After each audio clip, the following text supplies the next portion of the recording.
এনসিপির আহ্বায়ক নাহিদুল ইসলাম তিনি একটি বক্তব্য দিয়েছেন। আমি ছোট্ট করে বলি, তিনি বলেছেন যে এখন আইন শৃঙ্খলা পরিস্থিতি কয়েক গুণ বেশি অবনতি ঘটেছে, আপনারা আপনাদের দায়িত্ব ঠিকভাবে পালন করুন, সরকারকে বলেছে, এবং আপনাদের পারফরমেন্সের উপর নির্ভর করবে মধ্যবর্তী নির্বাচন প্রয়োজন হবে কিনা। আসলে এই সময় মানে 3 মাস সরকার, এই সময় রাশিদ খান যেমনটা বলছিলেন যে আপনারা আন্দোলনের হুমকি দিচ্ছেন, এখন যদি মধ্যবর্তী নির্বাচনের কথাও আসে, এটা ঠিক কিনা? দেখুন, বিষয়টা হচ্ছে যে গোপনে গোপনে সাবোটেজ করার চাইতে পরিষ্কার কথা বলাটা ভালো না। এর আগে আমরা যেগুলো দেখেছি, এর আগে বিরোধী দল বলতে মানুষ কী চিনত? এর আগে বিরোধী দল বলতে মানুষ চিনত হরতাল, অগ্নিসন্ত্রাস, আওয়ামী লীগের সময়কার লগি বৈঠা, তাদের নাচন।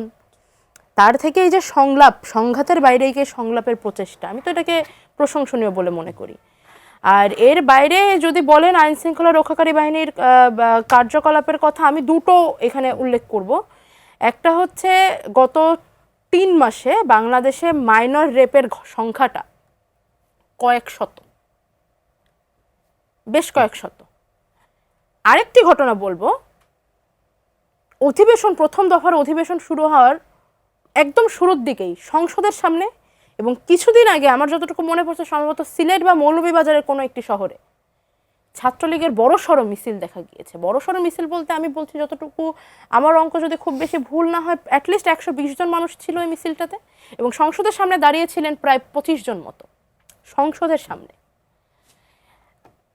এর বাইরে এই যে ব্ল্যাকমেল করে ক্রমাগত ধর্ষণ করা, পিটিয়ে নারী হত্যা, নারীর প্রতি ক্রমাগত সহিংসতা, এখন অন্তর্বর্তীকালীন সরকারের সময় আইন শৃঙ্খলা পরিস্থিতি কেমন ছিল সেটা নিয়ে আলোচনা করতে হলে অন্তর্বর্তীকালীন সরকারের সময় আলোচনা করতে হতো। এবং আমি যতটুকু জানি, অন্তর্বর্তীকালীন সরকার যখন ক্ষমতায় ছিল তখন প্রত্যেকটি রাজনৈতিক দলই ছিল বিরোধী দল, কিন্তু বর্তমানে একটি দল এবং তার কিছু সঙ্গী দল সরকারে এবং কিছু দল এখন অপোজিশন। প্রত্যেকটি দলের এখন ভূমিকা একরকম হবে না।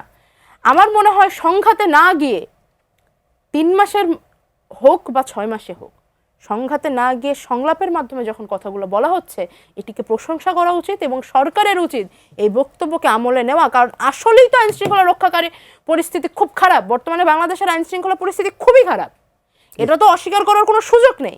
এখন এইটা বিরোধী দল বলছে, এই জন্য আপনারা এটাকে অপোজ করবেন, আপনার দলের মানুষজন যতক্ষণ না বলবে ততক্ষণ অপেক্ষা করবেন, নাকি যেই বলছে দেশের ভালোর জন্য এটা ভেবে আপনারা এদিকে নজর দিবেন, এটা তো সরকারের বিষয়।